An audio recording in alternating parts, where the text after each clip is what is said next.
ലേഖനം 3-ാം അധ്യായം അതിന്റെ 1 മുതൽ 6 വരെയുള്ള വാക്യങ്ങൾ വായിക്കാം. നാം സ്വീകരിച്ചു പറയുന്ന അപ്പോസ്തലനും മഹാപുരോഹിതനുമായ യേശുവിനെ ശ്രദ്ധിച്ചു നോക്കി. മോശ ദൈവഭവനത്തിലൊക്കെയും വിശ്വസ്തനായിരുന്നതുപോലെ യേശു തന്നെ നിയമിച്ചാക്കിയവൻ വിശ്വസ്തനാകുന്നു. ഭവനത്തെക്കാൾ ഭവനം ചമച്ചവന് അധികം മാനമുള്ളതുപോലെ യേശു മോശയേക്കാൾ അധികം മഹത്വത്തിന് യോഗ്യൻ നേടിയിരിക്കുന്നു. ഏത് ഭവനവും ചമക്കാൻ ഒരാൾ വേണം, സർവവും ചമക്കാൻ ദൈവം തന്നെ. അവന്റെ ഭവനത്തിലൊക്കെയും മോശ വിശ്വസ്തനായിരുന്നു. അരളി ചെയ്യാനിരുന്നതിന് സാക്ഷ്യം പറയുന്ന വൃത്തിയായിട്ടത്രേ. ക്രിസ്തു അവന്റെ ഭവനത്തിന് അധികാരിയായ പുത്രനായിട്ട് തന്നെ. പ്രത്യാശയുടെ ധൈര്യവും പ്രശംസയും നാം അവസാനത്തോട് മുറുകെ പിടിച്ചുകൊണ്ടാൽ നാം തന്നെ അവന്റെ ഭവനമാകുന്നു. മോശ ദൈവ ഭവനത്തിലൊക്കെയും വിശ്വസ്തനായിരുന്നതുപോലെ യേശുവും തന്നെ നിയമിച്ചാക്കിയവന് വിശ്വസ്തനാകുന്നു.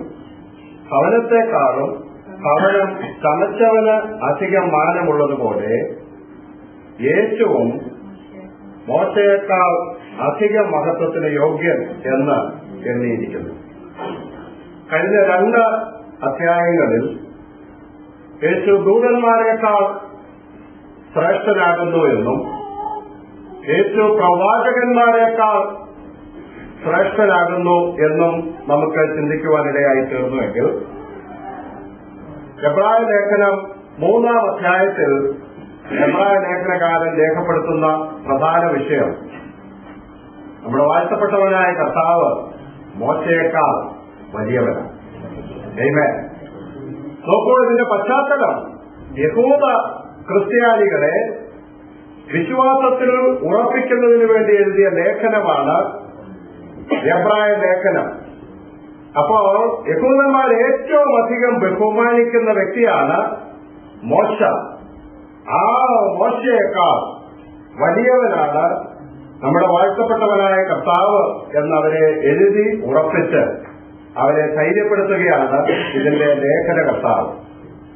യഹൂദ ജനങ്ങൾ 4 കാര്യങ്ങളിൽ എപ്പോഴും അഭിമാനം കൊണ്ടിരുന്നു.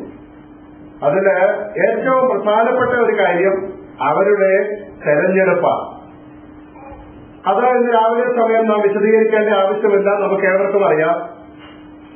ദൈവം തനിക്ക് പ്രിയപ്പെട്ട, തനിക്ക് സ്വന്തം എന്ന് അവകാശപ്പെടുവാൻ കഴിയുന്ന ഒരു ജനവിഭാഗത്തെ സൃഷ്ടിച്ചെടുക്കുന്നതിന് വേണ്ടിയാണ് അബ്രഹാം എന്ന് പറയുന്ന മനുഷ്യനെ വിളിച്ച് വേർതിരിച്ച് താനായിരുന്ന പശ്ചാത്തലത്തിൽ നിന്ന് അദ്ദേഹത്തെ മറ്റൊരു സ്ഥലത്തേക്ക് കൊണ്ടുവന്ന് തന്നിൽ കൂടെ പുതിയ ഒരു ജാതിയെ തെരഞ്ഞെടുത്തത്. അതിനെക്കുറിച്ച് ഇസ്രായേൽ മക്കൾ എല്ലായ്പ്പോഴും ബോധ്യമുള്ളവരാണ്. അതിൽ അവർ അഭിമാനം കൊണ്ടിരുന്നു, അവരുടെ തെരഞ്ഞെടുപ്പ്. രണ്ടാമത്, ദൈവത്തിന്റെ ന്യായപ്രമാണം അവർക്കാണ് ഫലമേൽപ്പിക്കപ്പെട്ടിരിക്കുന്നത്. ന്യായപ്രമാണത്തിന്റെ സൂക്ഷിപ്പുകാരാണ് തങ്ങൾ എന്നുള്ള വലിയ അഭിമാനം അവർക്കുണ്ടായിരുന്നു. വായിച്ച റോമാലേഖനം 3-ാം അധ്യായം 1-ാം വാക്യം ഒന്ന് വായിച്ചു.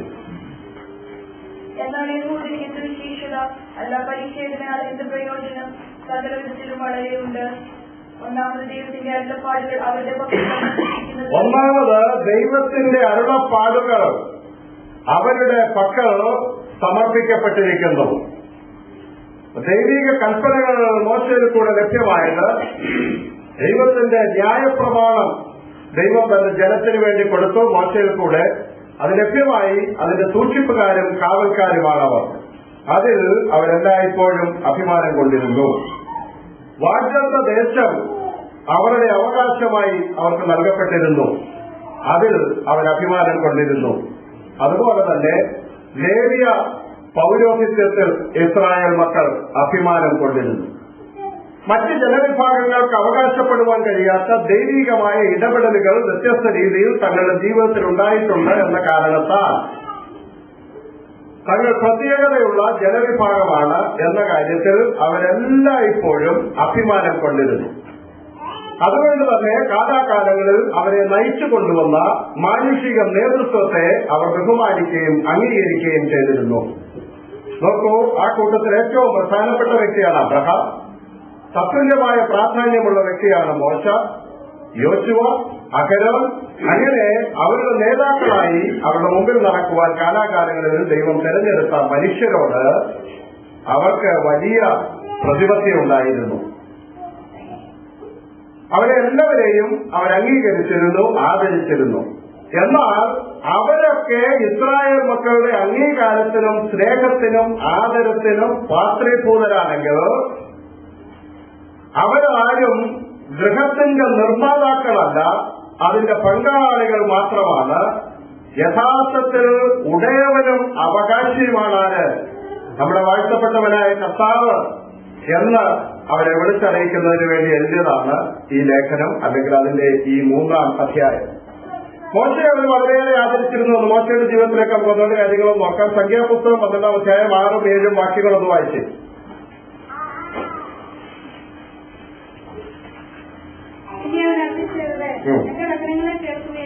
നിങ്ങളുടെ ഇടയിൽ ഒരു പ്രവാചകനുണ്ടെങ്കിൽ ഞാൻ അവന് ദർശനത്തിൽ എന്നെ വെളിപ്പെടുത്തുകയും സ്വപ്നത്തിൽ അവനോട് അറിയിക്കുകയും ചെയ്യും.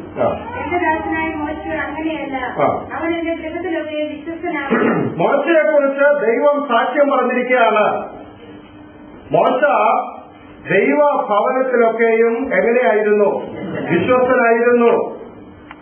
സമാഗമന കൂടാരത്തിന്റെ നിർമ്മിതിയുടെ സമയത്ത് തന്നെ മോശ പർവ്വതത്തിൽ ദൈവം അവന് കാണിച്ചു കൊടുത്ത മാതൃക പ്രകാരം തന്നെ അവനതിനെ ചമയ്ക്കുവാനിടയായി എന്ന് നമ്മൾ തിരുവഴുത്തിൽ വായിക്കുന്നുവെങ്കിൽ, ദൈവം പറഞ്ഞ വ്യവസ്ഥയിൽ നിന്ന് ഒട്ടും മാറുന്ന വ്യക്തിയായിരുന്നില്ല മോശ. അവൻ വിശ്വസ്തനായിരുന്നു. വാസ്തവത്തിൽ മോശയും നമ്മുടെ വാഴ്ത്തപ്പെട്ട കർത്താവും തമ്മിലുള്ള നിരവധി സാമ്യങ്ങൾ നമുക്ക് പഠിക്കുവാൻ കഴിയും, മനസ്സിലാക്കുവാൻ കഴിയും. വളരെ രസകരമായ പല കാര്യങ്ങൾ അവരുടെ രണ്ടുപേരുടെയും ജീവിതത്തിൽ നിന്ന് നമുക്ക് മനസ്സിലാക്കുവാനായിട്ട് കഴിയുന്നുണ്ട്. രണ്ടുപേരും ബാല്യത്തിൽ തന്നെ നശിപ്പിക്കപ്പെടുവാൻ അർഹതപ്പെട്ടവർ എന്ന് ഞാൻ പറയുന്നില്ല, സാധ്യതയുള്ളവരായിരുന്നു രണ്ടുപേരും. യേശുവിനെ ബാല്യത്തിൽ തന്നെ തകർത്ത് കളയുവാൻ ഹേരോദാവ് നിശ്ചയിച്ചു. ജനിച്ചപ്പോൾ തന്നെ തകർത്ത് കളയുവാനുള്ള നിയമം നിലനിൽക്കുന്നുണ്ട്. മോശ ജനിച്ചപ്പോൾ ഫറവോന്റെ കൽപ്പന അനുസരിച്ച് രണ്ടുപേരും ബാല്യത്തിലെ നഷ്ടപ്പെട്ടു പോകേണ്ടവരായിരുന്നു. എന്നാൽ ദൈവത്തിന്റെ വലിയ പദ്ധതിയുടെ കാരണം മൂലം അവർ രണ്ടുപേരും അത്ഭുതകരമായി സംരക്ഷിക്കപ്പെട്ടവരാണ്. നോക്കൂ, അവർ രണ്ടുപേരുടെയും ജീവിതം തമ്മിലുള്ള ഒരു സാമ്യമാണ്. അതുപോലെ നിരവധി കാര്യങ്ങൾ അവരുടെ രണ്ടുപേരുടെയും കൂടെ ജീവിതത്തെക്കുറിച്ച് നമുക്ക് കാണുവാനായിട്ട് കഴിയും. രണ്ടുപേരും പിശാചിനാൽ പരീക്ഷിക്കപ്പെട്ട രംഗങ്ങൾ നമുക്ക് തിരുവഴുത്തിൽ കാണുവാനായിട്ട് കഴിയും. രണ്ടുപേർക്കും മഹാസമുദ്രത്തെ നിയന്ത്രിക്കുവാനുള്ള അസാധാരണമായ ശക്തി ഉണ്ടായിരുന്നു. രണ്ടുപേരും മഹാജനക്കൂട്ടത്തെ അത്ഭുതകരമായി പരിപോഷിപ്പിച്ചതായി തിരുവഴുത്തിൽ നിന്ന് നമുക്ക് മനസ്സിലാക്കുവാൻ കഴിയും. രണ്ടുപേരുടെയും മുഖം ദൈവദൂതന്റെ മുഖം പോലെ പ്രകാശപൂർണമായി തീർന്നത് നമുക്ക് തിരുവഴുത്തിൽ നിന്ന് മനസ്സിലാക്കുവാനായിട്ട് കഴിയും. രണ്ടുപേർക്കുമെതിരെ ജനങ്ങൾ പിറുപിറുത്തു. അതിന് വേണ്ടുവോളം ഉദാഹരണങ്ങൾ വിശുദ്ധ തിരുവഴുത്തിലുണ്ട്. രണ്ടുപേരും ജനങ്ങൾക്ക് വേണ്ടി മധ്യസ്ഥത അടച്ച് പ്രാർത്ഥിച്ചതിന് തിരുവഴുത്തിൽ വേണ്ടുവോളം ഉദാഹരണങ്ങളുണ്ട്. രണ്ടുപേർക്കും 70 സഹായികളുണ്ടായിരുന്നു. അതിന് തിരുവഴുത്തിൽ നമുക്ക് തെളിവുകളുണ്ട്. അങ്ങനെ ഇവർ തമ്മിൽ അസാധാരണമായ സാമ്യം ജീവിതത്തിന്റെ പല മേഖലകളിലുമുണ്ട്. യേശു വിശ്വസ്തനായിരുന്നു, മോശയും അതുപോലെ തന്നെ വിശ്വസ്തനായിരുന്നു. എന്നാൽ മോശ വിശ്വസ്തനായിരുന്നു എന്ന് പറയുമ്പോൾ, അല്ലെങ്കിൽ യേശു വിശ്വസ്തനായിരുന്നു എന്ന് പറയുമ്പോൾ, മോശയും യേശുവും തത്തുല്യമായ സ്ഥാനങ്ങളുള്ളവരാണ് എന്ന് വിശ്വസിക്കുവാൻ സാധ്യതയുണ്ട്.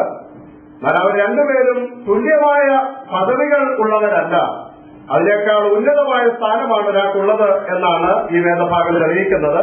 അത് ഞാൻ പിന്നാലെ വായിക്കാം. ഒരു വേദഭാഗം നമുക്ക് നോക്കാം. യോഹന്നാന്റെ സുവിശേഷം 9-ാം അധ്യായം അതിന്റെ 28-ാം വാക്യം വായിക്കാം. ദൈവത്തിന്റെ അഭിപ്രായമാണ് നമ്മൾ ആദ്യം വായിച്ചു കേട്ടത്. അവന് വിശ്വസ്തനായിരുന്നു. പുതിയ നിയമത്തിലേക്ക് നമ്മൾ വരുമ്പോൾ മോശയെക്കുറിച്ച് എത്രത്തോളം മതിപ്പ് ഇസ്രായേൽ മക്കൾക്ക് അല്ലെങ്കിൽ യഹൂദ ജനത്തിനുണ്ടായിരുന്നു എന്നുള്ളതാണ് രണ്ടാമത്തെ വേദഭാഗത്തിൽ നിന്ന് നമുക്ക് മനസ്സിലാക്കുവാൻ കഴിയുന്നത്. അവർ പറയുന്നത് എന്താ? മോശയോട് ദൈവം സംസാരിച്ചു എന്ന് ഞങ്ങൾ വാസ്തവമായി അറിയുന്നു, ഞങ്ങൾ വാസ്തവമായി അത് വിശ്വസിക്കുന്നു. അവന്റെ കൽപ്പനകളും അവനിൽ കൂടെ ലഭ്യമായ അരുളപ്പാടുകളും ഞങ്ങൾ ഞങ്ങളുടെ ജീവിതത്തിൽ പ്രാവർത്തികമാക്കുവാൻ നോക്കുന്നു. ഞങ്ങൾക്ക് അവനെ അറിയാം, ഞങ്ങൾ അവനെ അംഗീകരിക്കുന്നു, ഞങ്ങൾ അവനെ ബഹുമാനിക്കുന്നു. ഞങ്ങൾ അവനെ സ്നേഹിക്കുന്നു. എന്നാൽ നീ എവിടെ നിന്നാണ് വന്നതെന്ന് ഞങ്ങൾക്ക് അറിയാൻ പാടില്ല. നോക്കൂ, ഇസ്രായേൽ മക്കളുടെ ഹൃദയത്തിൽ മോശയ്ക്ക് എത്രയധികം സ്ഥാനമുണ്ടായിരുന്നു എന്ന് ആ വേദഭാഗത്തിൽ നിന്ന് നമുക്ക് കാണുവാനായിട്ട് കഴിയും. എന്നാൽ ഇസ്രായേൽ മക്കളുടെ ഹൃദയത്തിൽ എത്രയധികം സ്ഥാനം മോശയെക്കുറിച്ചുണ്ടായിരുന്നെങ്കിലും മോശ ആരായിരുന്നെന്നാണ് നമ്മൾ വായിച്ചു കേട്ട വേദഭാഗത്ത് നമുക്ക് മനസ്സിലാക്കുവാൻ കഴിയുന്നത്. ഏത് ഭവനവും ചമപ്പാൻ ഒരാൾ വേണം. സർവവും ചമച്ചവനാര്? ദൈവം തന്നെ. അവന്റെ ഭവനത്തിലൊക്കെയും മോശ വിശ്വസ്തനായിരുന്നത് അരുളി ചെയ്യുവാൻ ഇരുന്നതിന് സാക്ഷ്യം പറയുന്ന ക്രിസ്ത്യനായിട്ടത്രേ. മോശ എത്ര ശ്രേഷ്ഠനായിരുന്നാലും മോശയെക്കുറിച്ച് ഇസ്രായേൽ മക്കൾക്ക് തങ്ങളുടെ ഹൃദയത്തിൽ എത്രയധികം ആദരവുണ്ടായിരുന്നാലും മോശയാണ് അവരെ മിസ്രയീമിൽ നിന്ന് വിടുവിച്ച് അവരെ വാഗ്ദത്തദേശത്തേക്ക് കൊണ്ടുപോകുവാൻ നേതൃത്വം നൽകിയതെങ്കിലും മോശയിൽ കൂടാതെ അവർക്ക് മാറ്റമില്ലാത്ത കൽപ്പനകൾ ലഭ്യമായെങ്കിലും ആത്യന്തികമായ ദൈവത്തിന്റെ പദ്ധതിയിൽ മോശയ്ക്കുള്ള സ്ഥാനം എന്താണ്? മോശ വെറും ക്രിസ്ത്യനായിരുന്നു. ക്രിസ്തുവോ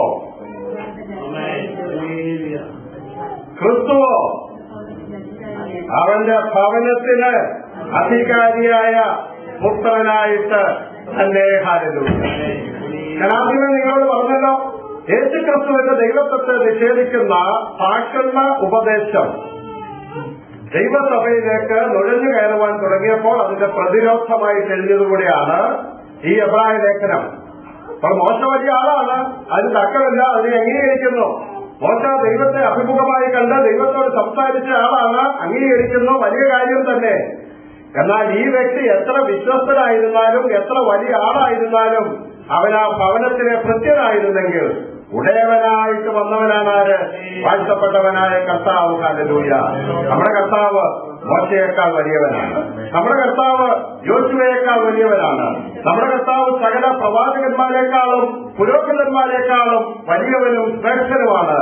നമ്മുടെ കർത്താവ് ലോകത്തിൽ അതിശ്രേഷ്ഠനാണ്. ഹല്ലേലൂയ. അവന്റെ ഏറ്റവും വലിയ ശ്രേഷ്ഠത്വം കാണിക്കുന്നതിന് വേണ്ടിയാണ് ഈ ലേഖനം എഴുതിയിരിക്കുന്നത്. അതുകൊണ്ട് വേദഭാഗങ്ങൾ വായിക്കാം. 2 കൊരിന്ത്യർ 3-ാം അധ്യായം അതിന്റെ 7-ാം വാക്യം ഒന്ന് വായിച്ചു. മോശ ദൈവ തേജസ് അവന്റെ മുഖത്ത് പ്രതിബിംബിച്ച് ജനങ്ങൾക്ക് അവന്റെ മുഖത്ത് നോക്കുവാനൊക്കാത്ത ആത്മീയ അനുഭവങ്ങൾ അവന്റെ ജീവിതത്തിലുണ്ടായി. അത് എങ്ങനെയുള്ള ശുശ്രൂഷയായിരുന്നു? കല്ലിൽ എഴുതിയിരുന്ന അക്ഷരത്തിന്റെ ശുശ്രൂഷ, മരണത്തിന്റെ ശുശ്രൂഷയായിരുന്നു അത്. നോക്കൂ, എന്നാൽ കല്ലിൽ അക്ഷരമായി കൊത്തിയിരുന്ന മരണ ശുശ്രൂഷ നീക്കം വരുന്നതായ മോശയുടെ തേജസ് നിമിത്തം ഇസ്രായേൽ മക്കൾക്ക് അവന്റെ മുഖത്ത് നോക്കിക്കൂടാതെ വണ്ണം തേജസ്സുള്ളതായിരുന്നുവെങ്കിൽ ആത്മാവിന്റെ ശുശ്രൂഷ അധികം തേജസ്സുള്ളതല്ലയോ? അതെവിടെ നിന്ന് വന്ന ശുശ്രൂഷയാണ്? നസ്രായനായ യേശുവിന്റെ ശുശ്രൂഷ. ഹല്ലേലൂയ.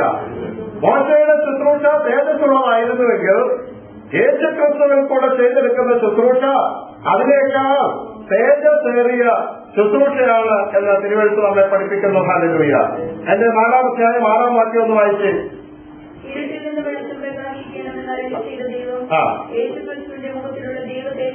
നോക്കൂ, യേശുക്രിസ്തുവിന്റെ മുഖത്തിലുള്ള ദൈവ തേജസ്സിന്റെ പരിജ്ഞാനം.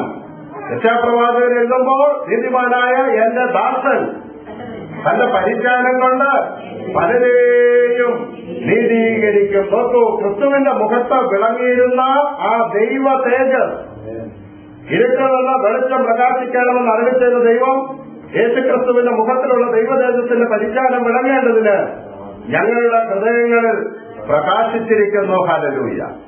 മോശയുടെ മുഖത്ത് നോക്കിയ ആളുകൾക്ക് ദൈവ തേജസ്സിന്റെ പ്രത്യക്ഷീകരണം കൊണ്ട് വീണ്ടും അവന്റെ മുഖത്തേക്ക് നോക്കുവാൻ കഴിഞ്ഞില്ലെങ്കിൽ ക്രിസ്തുവിന്റെ പ്രത്യേകത എന്താണെന്നറിയാമോ?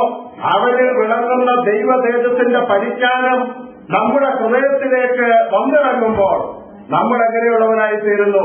പ്രകാശമുള്ളവരായി തീരുന്നു. അതാണ് യേശുക്രിസ്തു വിളിച്ചു പറഞ്ഞത്, നിങ്ങൾ ആരാണ്? നിങ്ങൾ ലോകത്തിന്റെ വെളിച്ചമാകുന്നു. എങ്ങനെയാണ് നമ്മൾ ലോകത്തിന്റെ വെളിച്ചമാകുന്നത്? യേശുക്രിസ്തുവിൽ വിളങ്ങിയ ദൈവ പരിജ്ഞാനത്തിന്റെ തേജസ് നമ്മുടെ ഓരോരുത്തരുടെയും ഹൃദയത്തിൽ വാഴുമ്പോൾ നമ്മൾ തേജസ്സുള്ളവരായി തീരുന്നു. എബ്രായ ലേഖനകാരൻ വിളിച്ചു പറയുകയാണ്, മോശയുടെ തേജസ്സല്ല യേശുവിന്റെ തേജസ് അവർ തമ്മിൽ എത്രയധികം സാധ്യമുണ്ടായിരുന്നാലും, മോശയെ എത്രയധികം ആഴത്തിൽ ഇസ്രായേൽ മക്കൾ സ്നേഹിക്കുകയും ബഹുമാനിക്കുകയും ചെയ്താലും, മോശ വെറും സൃഷ്ടി മാത്രമാണ്. യേശുക്രിസ്തു ആരാണ്? രക്ഷിതാവായ ദൈവമാണ്. ഹല്ലേലൂയ. സകല മുഴങ്കാലും അവന്റെ മുമ്പിൽ വണങ്ങുന്ന ദിവസമുണ്ട്. വെളിപ്പാട് പുസ്തകം 5-ാം അധ്യായം 12-ാം വാക്യം കൂടെ നമുക്കൊന്ന് വായിക്കാം. വെളിപ്പാട് പുസ്തകം 5-ാം അധ്യായം 12-ാം വാക്യം. സകല പ്രപഞ്ചത്തിന്റെയും ആരാധന, സകല പ്രപഞ്ചത്തിന്റെയും ബഹുമാനം ലഭ്യമാകുവാൻ ആരാണ് യോഗ്യൻ? മോശയല്ല യോഗ്യൻ. മോശ വെറും കൃത്യനായിരുന്നു. കുടുംബത്തിന്റെ ഉടയവനാരാണ്? അസറായനായ യേശുവാണ്. അതാണ് തിരുവെഴുത്ത് പറയുന്നത്, സകലത്തിലും ലാക്കും സകലത്തിലും കാരണബോധനമായവൻ അനേകം പുത്രന്മാരെ തേജസ്സിലേക്ക് നയിക്കേണ്ടതാകൊണ്ട് അവരുടെ രക്ഷാനായകനെ കഷ്ടാനുഭവങ്ങളാൽ തികഞ്ഞവനാക്കുന്നത് യുക്തമായിരുന്നു. 5-ന്റെ ഞാൻ ഒരിക്കൽ കൂടെ വായിക്കട്ടെ. അറുക്കപ്പെട്ട കുഞ്ഞാട് ശക്തിയും ധനവും ജ്ഞാനവും ബലവും ബഹുമാനവും മഹത്വവും സ്തോത്രവും ലഭിപ്പാൻ യോഗ്യൻ എന്ന് പറഞ്ഞു. രാവിലെ സമയം നമ്മൾ കടന്നു വന്നിരിക്കുന്നത് ന്യായപ്രമാണം നൽകിയ മോശയെ ആരാധിക്കുവാനല്ല. ഇന്ന് രാവിലെ സമയം നമ്മൾ കടന്നു വന്നിരിക്കുന്നത് വാഗ്ദത്തദേശത്തേക്ക് കൈപിടിച്ചു നടത്തിയ യോശുവയെ ആരാധിക്കുന്നതിന് വേണ്ടിയല്ല. ഇന്ന് രാവിലെ നമ്മൾ കടന്നു വന്നിരിക്കുന്നത് സകല മഹത്വത്തിനും യോഗ്യൻ. അവന് ഗൃഹത്തിലെ ഒരു കൃത്യം മാത്രമല്ല, അവന് സകലത്തിനും ലാക്കും, അവൻ സകലത്തിന്റെയും ഉടയവനാണ്. ഹല്ലേലൂയ. സ്വർഗത്തിലും ഭൂമിയിലും സകല കുടുംബങ്ങൾക്കും പേർ വരുവാൻ കാരണക്കാരനായി തീർന്ന ഇസ്രായേലായ യേശുവിന്റെ മുമ്പിൽ ഞാൻ കൊട്ടുമടക്കുന്നുവെന്ന് പൗലോസ് വിളിച്ചു പറഞ്ഞതുപോലെ ഇന്ന് രാവിലെ നമ്മുടെ ആരാധനാപാത്രം ഇസ്രായേലായ യേശുവാണ്. കൈകടക്കപ്പെട്ട ഉയർത്തെഴുന്നേറ്റ യേശുവിനെ ആരാധിക്കുന്നതിന് വേണ്ടിയാണ്, അവന് മഹത്വം അർപ്പിക്കുന്നതിന് വേണ്ടിയാണ്, അവന് സ്തുതിസ്തോത്രങ്ങൾ അർപ്പിക്കുന്നതിന് വേണ്ടിയാണ് ഇന്ന് രാവിലെ സമയം ഞാനും നിങ്ങളും ഇവിടെ കടന്നു വന്നിരിക്കുന്നത്. എല്ലാ മഹത്വത്തിനും യോഗ്യനാരാണ്? നമ്മുടെ കർത്താവാണ്. ഹല്ലേലൂയ. വിശ്വസ്തനായിരുന്നു മോശ. തന്നെ ഏൽപ്പിച്ച സകല കാര്യങ്ങളിലും മോശ വിശ്വസ്തനായിരുന്നു. എന്ന് പറഞ്ഞാൽ അതിന്റെ അർത്ഥം എന്താ? ശുദ്ധമനത്തോടെ സൂക്ഷിക്കും എന്ന ധാരണയിൽ രഹസ്യങ്ങൾ ഏൽപ്പിക്കുന്നതിനെയാണ് വിശ്വസ്തത എന്ന് പറയുന്നത് എന്നൊരാൾ പറഞ്ഞിട്ടുണ്ട്. ഒരു കാര്യം പറഞ്ഞാൽ അത് ശുദ്ധ മനസ്സിൽ സൂക്ഷിക്കും. അതിന് കച്ചവടച്ചരക്കാക്കാതെ, അത് ആദായത്തിന് വേണ്ടി ഉപയോഗിക്കാതെ, അത് മറ്റുള്ളവരുടെ മനസ്സിനെ മലിനപ്പെടുത്തുവാൻ ഉപയോഗിക്കാതെ ശുദ്ധ മനസ്സാക്ഷിയിൽ സൂക്ഷിക്കുമെന്ന് വിശ്വസിച്ച് നമുക്കൊരാളിനോട് ഒരു രഹസ്യം പറയുവാൻ കഴിയുമെങ്കിൽ അതാണെന്ത്? വിശ്വസ്തത എന്ന് പറയുന്നത്. ഒരു ലേഖനം 4-ാം അധ്യായം 1-2 വാക്യങ്ങളൊന്നും വായിക്കും.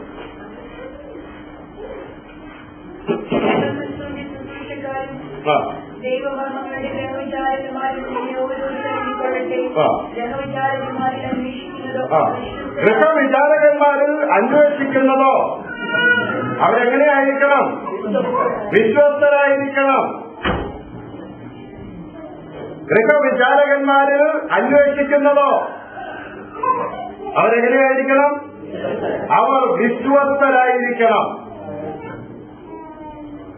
മോശ വിശ്വസ്തരായിരുന്നു. യേശുവും അതുപോലെ തന്നെ വിശ്വസ്തരായിരുന്നു. നമ്മൾ ആരാണ്? ദൈവത്തിന്റെ ഗൃഹ വിചാരകന്മാരാണ്. നമ്മെക്കുറിച്ച് എന്താ ആഗ്രഹിക്കുന്നത്? നമ്മൾ വിശ്വസ്തരായിരിക്കണം. ഹല്ലേലൂയ. നമ്മുടെയൊക്കെ വിശ്വസ്തതയെ കുറിച്ച് ഓർക്കുമ്പോൾ എന്റെ മനസ്സിൽ ഓടി വരുന്ന ഒരു കഥയുണ്ട്. ആ സാങ്കേതിയുടെ പേരിൽ അങ്ങ് പറയാമെന്ന് വിചാരിക്കാൻ ഞാൻ പറഞ്ഞോട്ടെ.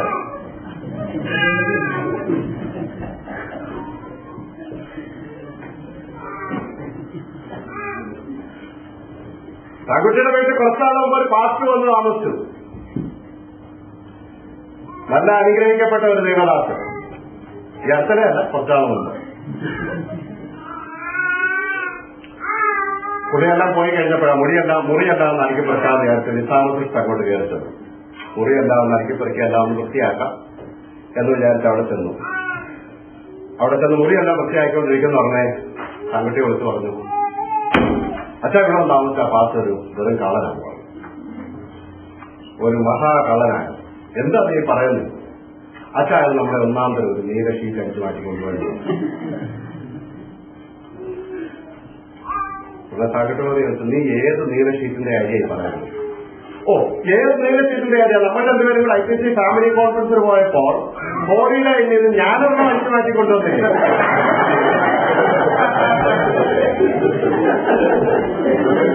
ഒരു ലൈനിൽ വായിച്ചില്ല എന്നാൽ ഹിൽട്ടൺ ഹോട്ടലിൽ നോക്കൂ. നമ്മുടെ എല്ലാം വിശ്വസ്തത ഇങ്ങനെയാ. ഒരു വർഷം കൂട്ടുകാരന്റെ ഒരു കല്ലുപെൻസിൽ പൊട്ടിച്ചോണ്ട് അല്ല ഒരു പേര പൊട്ടിച്ചോണ്ട് വന്നു.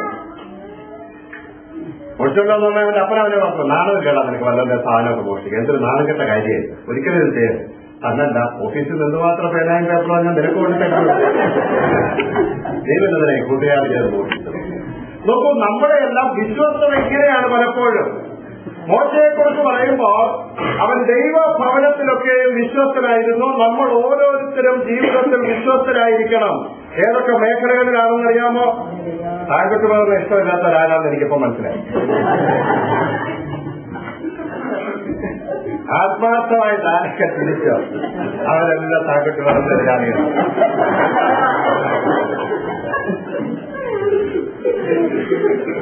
നോക്കൂ, നമ്മൾ താലന്തുകളിൽ വിശ്വസ്തരായി.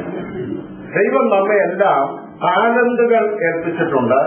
നാം അതിൽ വിശ്വസ്തരായിരിക്കുവാനാണ് കർത്താവ് ആഗ്രഹിക്കുന്നത്. എല്ലാം വിശദീകരിക്കുവാൻ ഞാൻ ആഗ്രഹിക്കുന്നില്ല. എന്നാൽ ഒന്ന് രണ്ട് വേദഭാഗങ്ങൾ നമുക്ക് നോക്കാം. രാജാക്കന്മാരുടെ പുസ്തകം 12-ാം അധ്യായം അതിന്റെ 15-ാം വാക്യം ഒന്ന് വായിച്ചു. അവർ പ്രവർത്തിച്ചു പോകുന്നത് ദൈവിക കാര്യങ്ങളിൽ, ആലയത്തിലെ വരവ് ചിലവ് കാര്യങ്ങളിൽ നമ്മൾ വിശ്വസ്തരായിരിക്കുവാനാണ് കർത്താവ് നമ്മെക്കുറിച്ച് ആഗ്രഹിക്കുന്നത്. ദൈവം നമ്മെ ഏൽപ്പിക്കുന്ന ഏത് കാര്യം, സമയം, നമ്മുടെ സ്വാധീനം, നമ്മുടെ സമ്പത്ത്, ദൈവം നമ്മെ എന്തൊക്കെ ഏൽപ്പിക്കുന്നുവോ അത് മുഴുവൻ ദൈവസന്നിധിയിൽ വിശ്വസ്തയോടുകൂടെ നമ്മൾ വ്യാപാരം ചെയ്യുന്നവരാകുവാനാണ് കർത്താവ് നമ്മെക്കുറിച്ച് ആഗ്രഹിക്കുന്നത്. ഇവിടെ യഹോവാസ് രാജാവിന്റെ കാലത്താണ് ദേവാലയത്തിന്റെ പണിക്ക് വേണ്ടി അല്ലെ ദേവാലയത്തിലെ ഉപയോഗത്തിന് വേണ്ടി ഏൽപ്പിച്ചിരുന്ന പണത്തിന്റെ കാര്യമാണ് പറയുന്നത്. അതേക്കുറിച്ച് ഒരു കണക്കും ആരും ചോദിക്കാതെ വണ്ണം അത് വ്യാപാരം ചെയ്തവർ എങ്ങനെയാണ് ചെയ്തത്? വിശ്വസ്തയോടുകൂടെ അത് ചെയ്തു എന്നാണ് മനസ്സിലാകുന്നത്. നെഹെമ്യാവിന്റെ പുസ്തകം 13-ാം അധ്യായം അതിന്റെ 13-ാം വാക്യം ഒന്ന് വായിക്കും. വിചാരകന്മാരായി ചിലരെ നിയമിച്ച കാര്യമാണ് നെഹെമ്യാവ് പറയുന്നത്. അവരുടെ യോഗ്യത എന്തായിരുന്നു? അവരെ വിശ്വസ്തർ എന്നെണ്ണിയിരുന്നു. നെഹെമ്യാവ് തന്നെ തന്റെ ജീവിത സായാഹ്നത്തിൽ പറയുന്ന ഒരു കാര്യമുണ്ട്.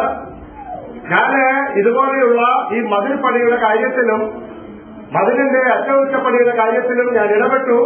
അനവധി പണം ഞാൻ കൈകാര്യം ചെയ്തു. എങ്കിലും ഞാൻ സ്വന്തമായി വസ്തു വാങ്ങിക്കുകയോ എന്റെ ഏതെങ്കിലും വ്യക്തിപരമായ കാര്യങ്ങൾക്ക് വേണ്ടി അത് ഉപയോഗിക്കുകയോ ചെയ്തില്ല എന്ന് താൻ സാക്ഷ്യം പറയുന്ന ഭാഗം നമുക്ക് വായിക്കുവാനായിട്ട് കഴിയും. നോക്കൂ, നമ്മൾ ദൈവത്തിനു വേണ്ടി കൊടുക്കുന്ന കാര്യത്തിൽ, ദൈവം നമ്മെ ഏൽപ്പിക്കുന്ന കാര്യത്തിൽ നമ്മൾ വിശ്വസ്തരായിരിക്കുവാനാണ് വേദപുസ്തകം നമ്മെ പഠിപ്പിക്കുന്നത്. നമ്മുടെ താലന്തുകളിൽ, ദൈവം നമ്മെ ഏൽപ്പിക്കുന്ന ധനത്തിന്റെ കാര്യത്തിൽ, ഔദ്യോഗിക രംഗങ്ങളിൽ, ദാനിയേലിന്റെ ജീവിതത്തെക്കുറിച്ച് നമുക്കറിയാം. ദാനിയേലിന്റെ ജീവിതത്തിൽ എവിടെയെങ്കിലും ഒരു പഴുത് കണ്ടെത്തുവാൻ അവന്റെ ഔദ്യോഗിക ജീവിതത്തിൽ, അവന്റെ വിശ്വാസ ജീവിതത്തിൽ, അവന്റെ ആരാധനാ ജീവിതത്തിൽ അവന്റെ സ്നേഹിതന്മാർ അക്ഷീണം എത്തിച്ചു. എന്നാൽ ഒന്നും തന്നെ അവർക്ക് കണ്ടെത്തുവാൻ കഴിഞ്ഞില്ല. എന്താ കാരണം? അവൻ വിശ്വസ്തനായിരുന്നു. എന്ന് നോക്കാൻ ഞാൻ അവസാനം വിവിധ കാര്യങ്ങളുണ്ട്. ദശാംശത്തിന്റെ കാര്യത്തിൽ നമ്മൾ വിശ്വസ്തരായിരിക്കണം. യൗവനത്തിലെ ഭാര്യയോട് വിശ്വസ്തരായിരിക്കണം.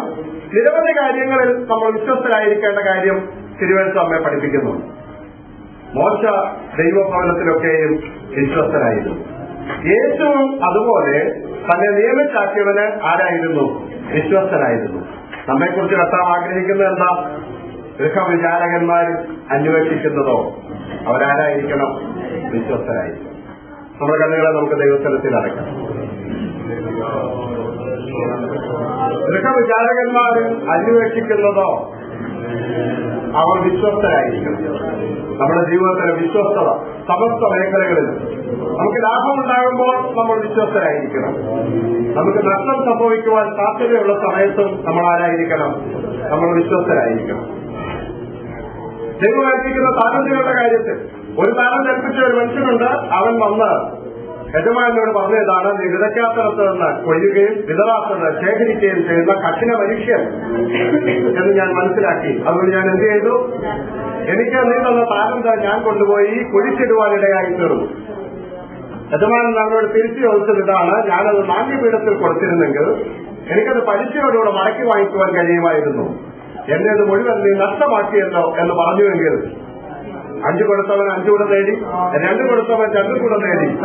അവരോട് ഉടയവൻ പറഞ്ഞതാണ്, നന്ന് നല്ലവരും വിശ്വസ്തനുമായ ദാസന്. നീ അല്പത്തിൽ വിശ്വസ്തനായിരുന്നു, ഞാൻ നിന്നെ എന്ത് ചെയ്യും? ഞാൻ നിന്നെ അധികത്തിന് വിചാരകനാക്കും എന്ന് നോക്കാണ് നമ്മുടെ ജീവിതത്തെ നമുക്ക് ശോധന ചെയ്യാം. നമ്മുടെ ദൈവിക ആരാധനയ്ക്ക് വേണ്ടി കടന്നു വരുമ്പോൾ നമ്മളെ തന്നെ ദൈവസന്നിധിയിൽ തികഞ്ഞവരാക്കിയാണ് നാം പലപ്പോഴും ദൈവസന്നിധിയിലേക്ക് വരുന്നത്. നമ്മുടെ സമീപത്തിരിക്കുന്നവരെക്കാൾ കൂടുതൽ ഭക്തിയുള്ളവരായി നാം നമ്മെക്കുറിച്ച് തന്നെ വിചാരിക്കുന്നു. നമ്മുടെ ഹൃദയത്തിലെ പ്രാഗത്ഭ്യത്തെ ചോദ്യം ചെയ്യുവാൻ ഞാൻ ആഗ്രഹിക്കുന്നില്ല. ദൈവസന്നിധിയിൽ നമ്മുടെ കുറവുകൾ കണ്ടെത്തുവാൻ നമ്മൾ മനസ്സുള്ളവരായിരിക്കണം. അതാണ് കർത്താവ് നമ്മെക്കുറിച്ച് ആഗ്രഹിക്കുന്നത്. ഗൃഹവിചാരകന്മാരിൽ അന്വേഷിക്കുന്നതോ അവർ വിശ്വസ്തരായിരിക്കും. നമ്മൾ ആരാധനയുടെ കാര്യത്തിൽ എത്രത്തോളം വിശ്വസ്തതയുള്ളവരാണ്? നമ്മൾ ദൈവത്തിന് വേണ്ടി കൊടുക്കുന്ന കാര്യത്തിൽ എത്രത്തോളം വിശ്വസ്തതയുള്ളവരാണ്? നമ്മുടെ മക്കളെ ദൈവഭക്തിയിൽ വളർത്തുന്നതിൽ നമ്മൾ എത്രത്തോളം വിശ്വസ്തതയുള്ളവരാണ്? ഗൃഹവിചാരകൻ എന്ന് പറഞ്ഞാൽ അതിന്റെ അർത്ഥം അവനൊരിക്കലും അതിന്റെ ഉടയവനല്ല, അവനതിന്റെ കാര്യക്കാരൻ മാത്രമാണ്. ഓരോ ദൈവ പൈതലും ദൈവിക പ്രവൃത്തികളുടെ കാര്യക്കാരായി നിയമിക്കപ്പെട്ടവരാണ്. നമ്മെ ദൈവമാക്കിയിരിക്കുന്ന സ്ഥാനത്ത് നമ്മൾ വിശ്വസ്തരാകുവാനാണ് കർത്താവ് നമ്മെക്കുറിച്ച് ആഗ്രഹിക്കുന്നത്. എല്ലാ കല്ലുകളും ദൈവസ്ഥലത്തിൽ അടയപ്പെട്ടു.